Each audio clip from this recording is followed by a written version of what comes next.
કોઈ પણ પક્ષની સરકાર હોય, રાજ્ય સરકારોએ મેઘમાયાની જય બોલાવતા પહેલા પોતાની જાતને સવાલ એ પૂછવો પડે કે તમારા શાસનમાં કોઈ ભાનુભાઈ વણકરે બલિદાન કેમ આપવું પડ્યું આજ પાટણની ધરતી પર?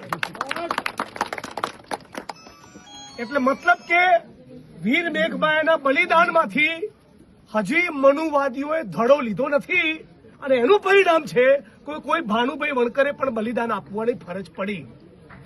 એટલે આજે બધા આપણે સંકલ્પ એ કરીએ કે ફરી વખત બલિદાન દિવસ ઉપર આવતા વર્ષે અહીંયા આવીએ.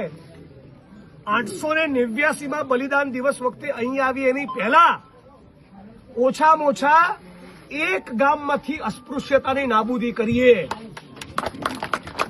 ગોળ પરગણા પેટા જ્ઞાતિના કુંડાળા તોડીએ.